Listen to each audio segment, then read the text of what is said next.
Ho, ho, ho. Hello, Bruce. Ho, ho, ho. Hello, Simon. Merry Christmas to you, sir. And a Merry Christmas to you and to our listeners. Indeed. Merry Christmas, Factoralytes. Yes, and a Happy New Year to you all as well. All of that stuff. Now, we know that the key thing on this Merry Christmas Day, it's not the presents, it's not the food, it's not the family and friends.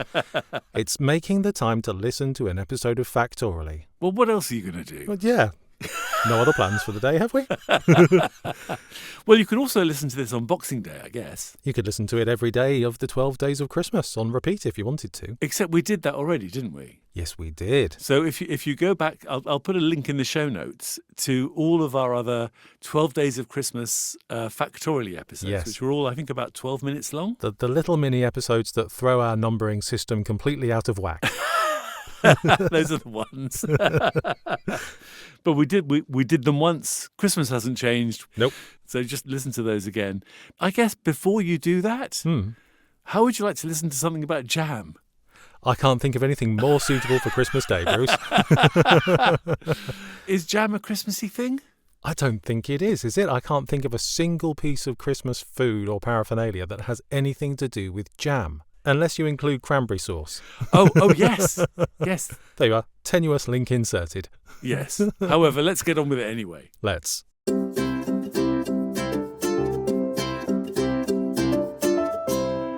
So this week, our subject picker has chosen from 500 subjects and picked the word jam. So it has. Do you like jam? I do like jam. Can you make jam? I've never tried. You should. Can you? Yes. What sort of jam do you make? I've made plum jam, strawberry jam, blackcurrant jam, all sorts of jams, really. Yummy. The trick is to use as much fruit as you possibly can, and yet it become jam. So it sets. Yes. And the way to make it set is to use, there's a special preserved sugar that you can get that has pectin in it. Right, okay. So you can use less of that sugar than you would normal sugar. Oh, I see. There are people who put like all the plum stones into a bag and then sort of put the plum stones in with the jam and boil it and get the pectin out of the stones. So some fruit has more pectin than others. Yes. The fruit that has more, it's sort of a gelling agent, isn't it? It's what makes jam set. Set. Yeah. So some fruit has more of it and therefore you don't need to add it. Other fruit has less, so you need to put more in. Yes. So before we get cracking on this, what's the difference for our American friends between jam and jelly? I was hoping you'd ask this, Bruce. Goodness me. So there are, it's a wonderful language, isn't it? Yes. It means different things to different people. In UK terms, which is going to be primarily the basis upon which we're talking, I think. Yes. One definition I found of jam is a spreadable preserve made from boiling down a mixture of fruit, sugar, sometimes water. Yes. That's jam. America generally agree with that definition of jam. They don't eat it as much as we do, but if you ask an American what is jam, they will give you pretty much a description of what we think is jam. Yes. Jelly, on the other hand, so if jam is made by boiling down fruit, jelly is generally made from boiling fruit juice. So there's no solid matter involved. Ah, okay. We call that jelly. Yes. The Americans call that Jell-O, which, see our episode on jelly, Yes. is an American brand name. What they do have, though, is something that is somewhere between jam and jelly. So you can sort of have jelly that you would spread on toast, which is like jam, but a bit more jelly-ish, with no lumps in it. It's just smooth. Jelm. Something like that. So, yes, there's all of that going on. But what we're talking about is jam. Yep, we're definitely talking about jam. There are an awful lot of words that seem to be quite interchangeable. The definition I had, which is that jam is a spreadable preserve. Preserve seems to be the overarching word for all of these things. So jam, marmalade, chutney, conserves are all a type of preserve. Yes. Which speaks to its original purpose, which was to say it was a way of preserving fruit. In the winter. In the winter. Yeah, when there wasn't any. Exactly, yeah. So it was a way of preserving fruit and people obviously at some point or other realised actually this is just nice to eat as it is.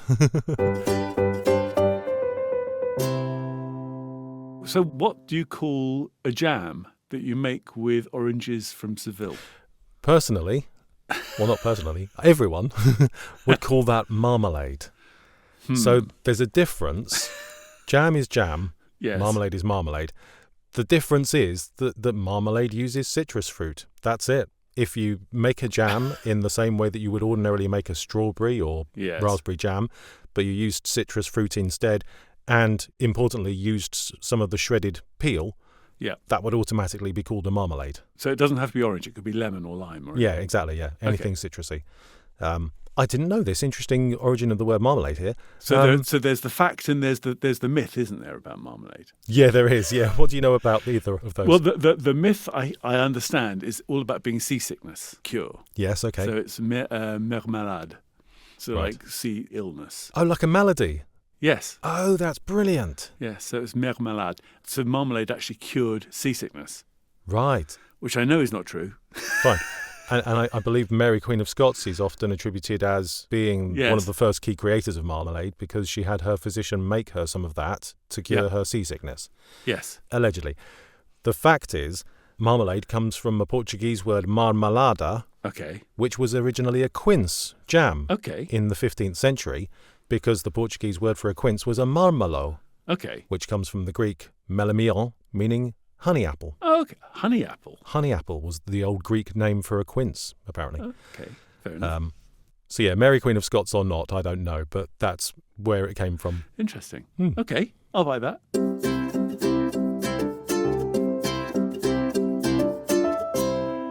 And on the etymological subject, the word jam, this is a really weird one. We always talk about words that are hundreds of years old that have morphed and derived and changed over the centuries. Jam seems to have suddenly appeared out of nowhere somewhere in the early 18th century, and it was used to mean to wedge or force or press something. So, in a tight jam, jamming something in. Jamming your fingers in a door. Jamming your fingers in a door, something getting jammed in the works. It means to press or to squeeze or to wedge. And therefore, when you squish fruit and turn it into this stuff, you're jamming the fruit. Okay. But it just suddenly appeared out of nowhere in the 18th century, which is quite unusual for us. We usually find words that are older than that. But the idea of preserving fruit as a source of energy and vitamin C and stuff has been, Egyptian, Greek or Roman? Depends who you ask. I'm going to say Greek. Yes. Yes. The first known written recipe for jam is actually in a 4th century Roman cookbook. Oh, is it? Yeah. Huh. But we think that the idea of preserving fruit with honey goes back to the Greeks. Yeah, that sounds like the Greeks, doesn't it? That sounds like something they would do. They're ones for their honey. Yes, absolutely. I kept on seeing on websites phrases similar to, would you believe the process of preserving food and therefore jam goes all the way back to prehistoric times about 2.6 million years ago? And then the sentence stops. There's no evidence to back it up. There's no if it's a example. question, then you can answer that question no. Well, no, I didn't know that because it's not true. No, I don't believe that. Yeah. So no, I'll go with the Greeks. That sounds plausible. Okay. But the idea is that because it was made in Greece, it was then used in Egypt. Sure, yeah. Nearby. Yeah. And that the Crusaders, coming back from the Crusades, would bring back fruit preserves from there to France and Britain and Spain. Oh, I see. And interestingly, around that same time, sort of late 11th century, the time of Crusades, that's when sugar first entered Europe as well. So stick those things together, jam. Exactly. Jam was a kind of a way of showing off because sugar was eye-wateringly expensive. Yes, it was, yeah. So if you were kind of wasting the sugar in a way of preserving fruit, you can go, oh, hello, you must try some of my jam, which meant that you had spent an absolute fortune on sugar. Yes, it was for the wealthy for quite a while, wasn't it? There was we mentioned Mary Queen of Scots with her marmalade, but Louis XIV of France used to do exactly that. He would show off his wealth. He'd sort of display silver cutlery and ridiculously lavish feasts. But he would end every meal by serving jam. And just sort of bragging about his wealth and luxury. It's a bit like pineapples. Yes, just like pineapples, the centerpiece. Where you could actually hire a pineapple. Rent a pineapple. Rent a pineapple. Maybe we should start that. No.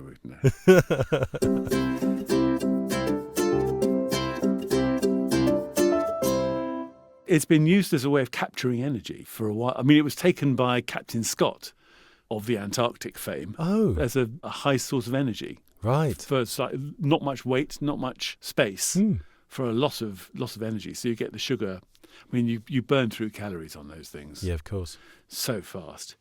And yeah, so he took jam and marmalade on his 1910 Antarctic expedition. Right. Apparently, Joan of Arc was said to consume large quantities of quince jam before going into battle.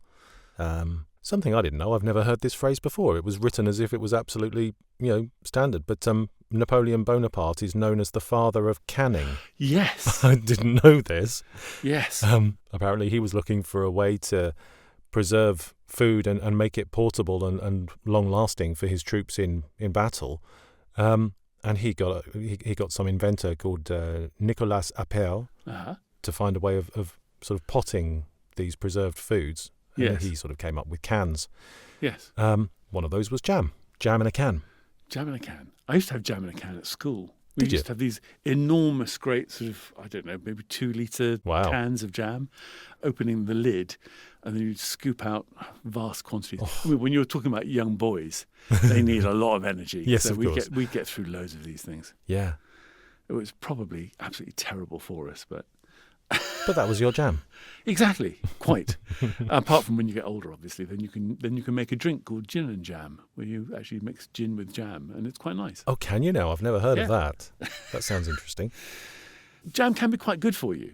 I mean, I know it's like packed with sugar and will probably rot your teeth and stuff. But it's actually a really good source of fibre. If you have proper jam with fruit in it, that's a source of fibre Okay. and antioxidants.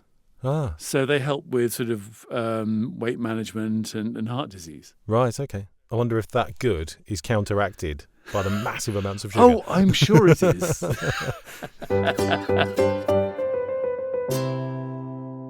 You talked about jam being a good source of energy, being used by military and explorers and so on. This was quite prevalent in World War II as well. The American jam company Welch's set up just after the First World War. Yes. I love their grape juice. Right, grape juice. Okay, so there we go. So Welch's came up with a product called Grapealade. Okay. Which is marmalade made with grapes. Are grapes citrus, though?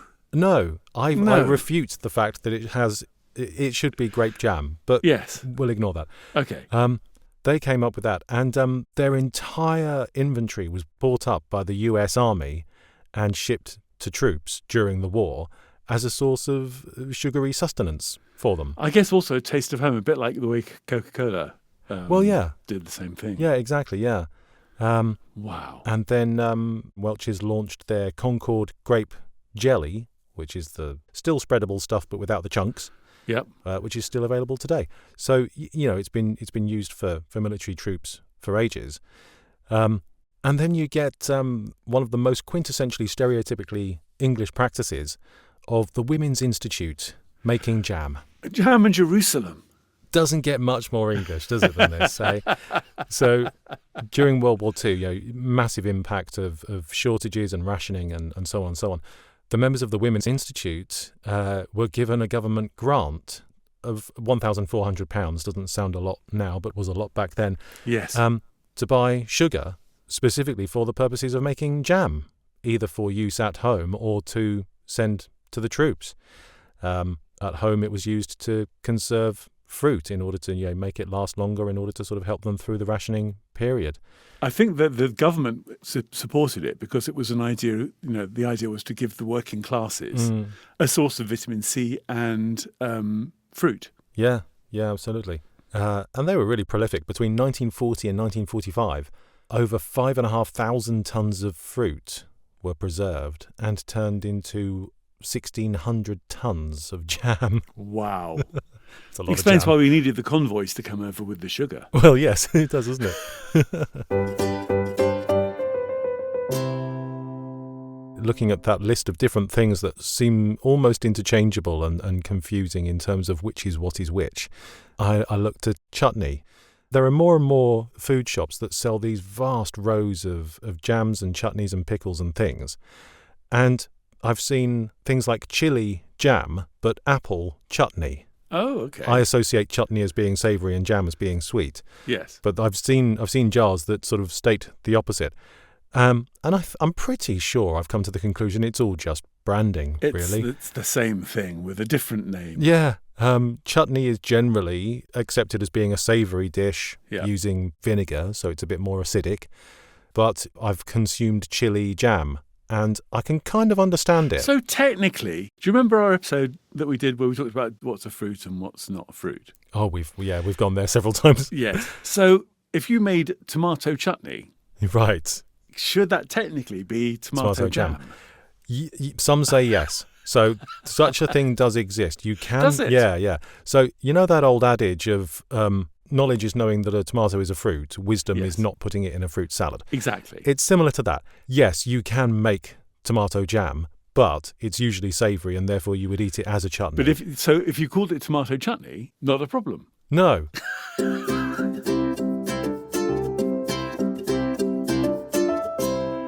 I think it's easiest just to say jam is sweet and you spread it on your toast.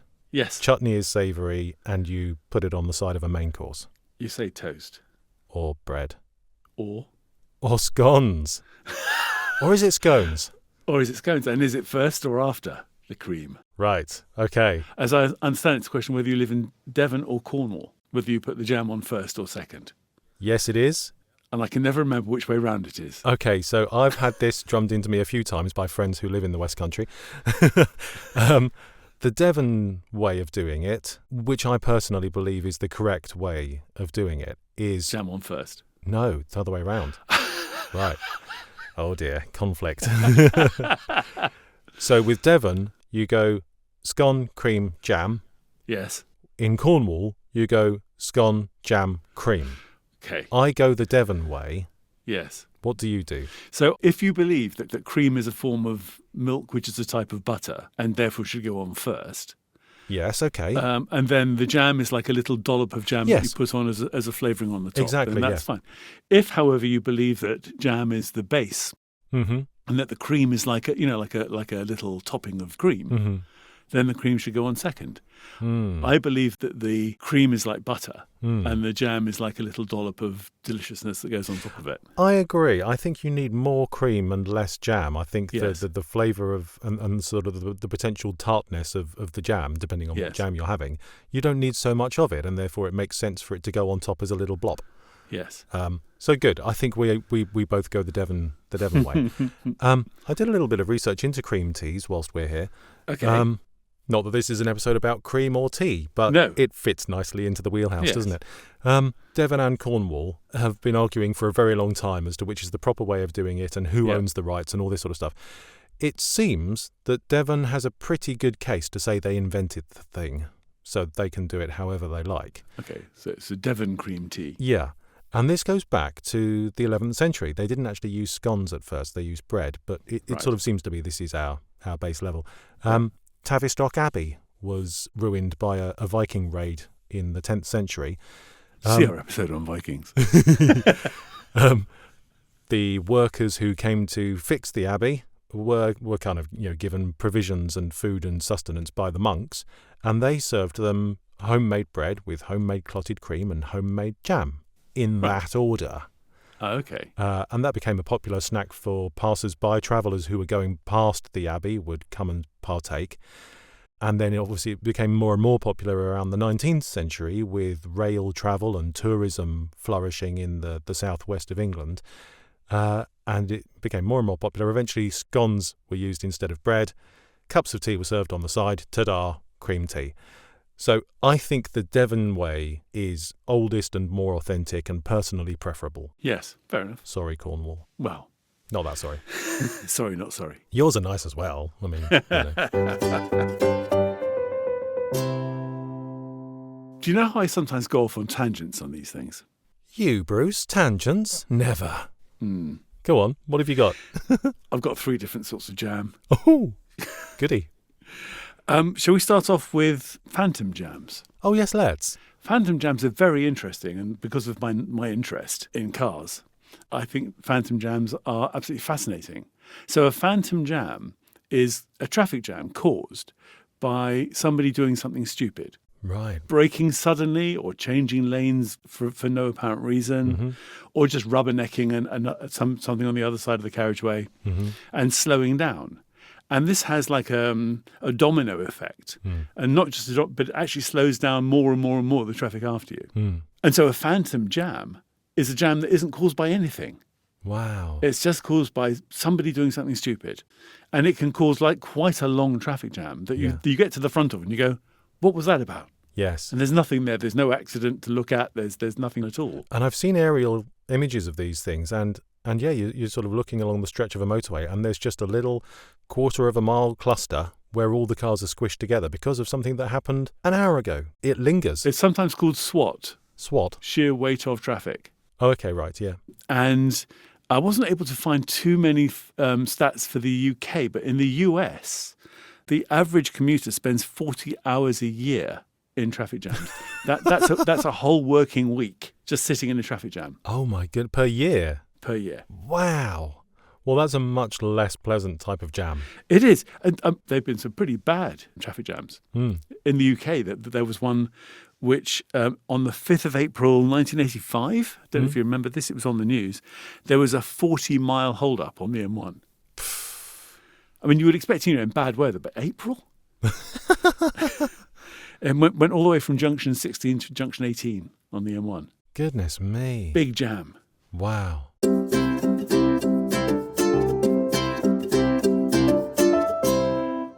Mind you, not the biggest jam. Okay. Because the biggest jams happen on rivers. Right. Oh, wait. Oh, log jam? Yes. Yes. I got one. You did. So there was the Great Raft in Louisiana on Red River, which was in place for about 1,000 years, this log jam. It's like a massive log jam. I'm sorry, for how long? 1,000 years. They reckon. It was cleared in about 1830. What? But it basically blocked up the whole river and diverted the river into there's whole lakes and a whole ecosystem based on the fact there was this log jam. Wow. It was just blocking up the river. See our episode on beavers. Yes, absolutely. And this log jam was 175 miles long. Good grief. So that's just logs that have fallen naturally? Just naturally into the river. It's not that loggers have sort of come along and used the river to transport them? So because of eco reasons, they now don't transport logs down rivers anymore. They're all transported on trucks. Right. As they realised that logs were causing an issue when they were floated down the river. Although I still like the idea of floating a log down the river. It just seems There's something more about eco. it. There's something a little bit sort of lumberjackish about it, isn't it? Exactly. Much more lumberjackish. Much more check shirt. Yes, exactly. Like the one you're wearing right now, in fact. Well, there you go. I'm a lumberjack, and I'm okay.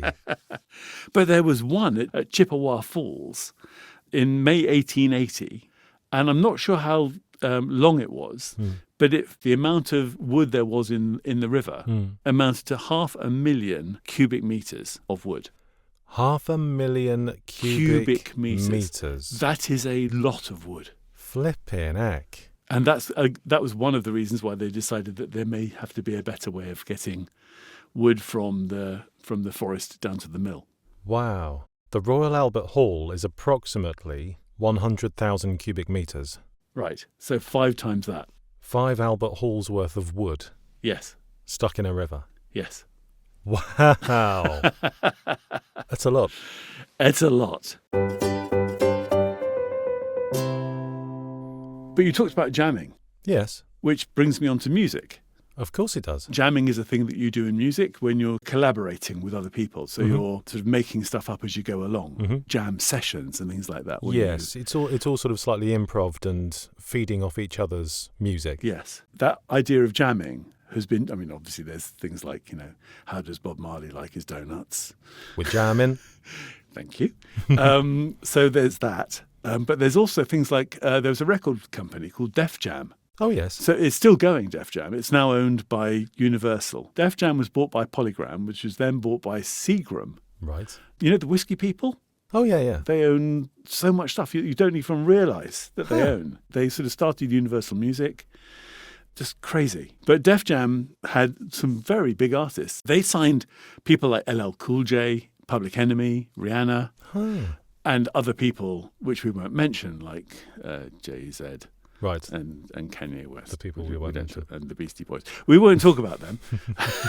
So Def Jam, incredibly popular jam record label. Wow. Another very popular musical combo, British combo, was called The Jam. They were called The Jam, yes. So that was Paul Weller, Bruce Foxton, Rick Butler. Yes. And they had some fantastic, I mean, the music was so good, you know, That's Entertainment, Eton Rifles, Start, Going Underground, and Town Called Malice. Yes. I mean, all completely huge singles. Totally, yeah. And these guys met at Shearwater Secondary School in Woking, which is that's not too far from me, yes. Yeah.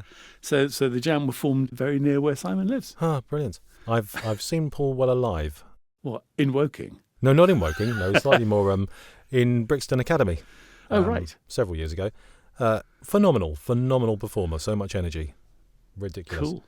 Cool. Do you know why we call it jamming? Do you know why we have all of those words jam in music? I don't. Why is it called jamming? It's because of jam. No. The essence is essentially we're going to get together, pour loads of things together and make something sweet. Pour a little sugar on it. Well, that as well. You bring your sax, I'll bring my guitar, you bring your drums, whatever. We'll all make it up as we go along. We'll all put something in it together. We'll make some sweet musical jam. And then that became the verb to jam. So it's all connected. Interesting. Because other creative outlets have also adopted the idea of jamming. So you have things like a writing jam. Yes, you do, don't you? Yeah. So where a lot of people get together and they try and write something collaboratively. That's right, yeah.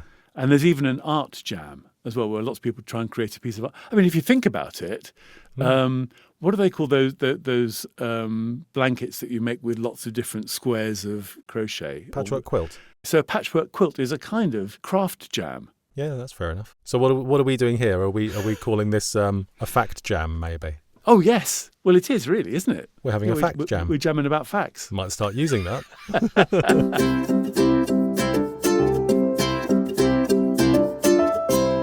Have you got any jam records for us? I have got some jammy records for us, yes. Have you? So we've got, there are lots of this. It's funny, some topics don't have very much, some have loads. So I've just picked a few. One is the highest number of jam donuts eaten in 3 minutes. I bet I can beat it. Well, you can try. At first, this seems like a really small number, but then you sort of think about the actual practicality of it. It takes me a couple of minutes to eat a single donut. Yes, that's true. This person has eaten 10 donuts in 3 minutes. So okay, that's just over 3 a minute. I definitely can't.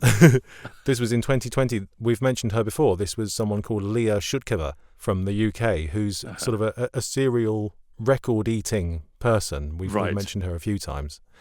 The fastest time to eat a single jam donut with no hands and no lip licking, 11.41 seconds, mind-boggling. Yes. Achieved by Philip Joseph Sontaro from San Francisco. The no lip licking is the hard bit. Yeah, it is, isn't it? Yeah. Absolutely. That was in 2014. There's the world's largest jar of jam. Right. Was created in Lebanon and weighs 1,500 kilos. A ton and a half. Yeah. Oh, is that? Oh, that's full of jam. Well, it's full of jam. Okay. That's not just the jar. Okay. And this was sort of created by a consortium of apple growers. They made this whopping great big portion of. Is it a glass jar? It's a glass jar. Yeah, it's a glass jar. Is there a lid? Yeah, there's a lid as well. It actually looks like a proper jam jar. It's just really, really big. Goodness, well, like one of those bon maman sort of. Yes, exactly like that. Yes, just on a much larger scale. Wow. And then my personal favourite, we have the world's largest jam-filled biscuit. A jammy dodger. Yes. Okay. Imagine, if you will, a jammy dodger in the shape of a tennis racket. Yep. Being roughly 26.5 kilos in weight. Right. Measuring 52.5 centimetres wide and 127 centimetres long, filled with jam in the middle, with a hole in the middle so you can see the jam. And this was created in 2017 by Francis Quinn and Hambleton Bakery from Rutland in the UK. Wow. In honour of the Wimbledon Tennis Championships. Gosh. They nicknamed it the Grand Slammy Dodger. Isn't that wonderful? That's great. Well, I think I've used my entire preserve of jam-related facts. Well, it was certainly a jam-packed episode, this one, wasn't it? It was, wasn't it? Yes. Well, we should pump up the jam by getting people to do things for us, if you wouldn't mind. That would be splendid. So first thing you can do for us is to like this episode, or to like Factoraly in general, actually. Yeah. But if you like this episode and you didn't find it too sweet, then please leave us a 5-star review. Yes, that would be lovely. Thank you very much. And if you have some equally nerdy, fact-loving friends, please tell them about Factoraly, because you never know, it might just be their jam. Then they can come along and listen as well. Very good. Yes, or you can, if we've got stuff wrong, which we know we do quite frequently, you can write to us at hello@factoraly.com. Yep. You can also visit our socials. We've got a Facebook page. We've also got an Instagram page. Yes, indeed we have. We're very social.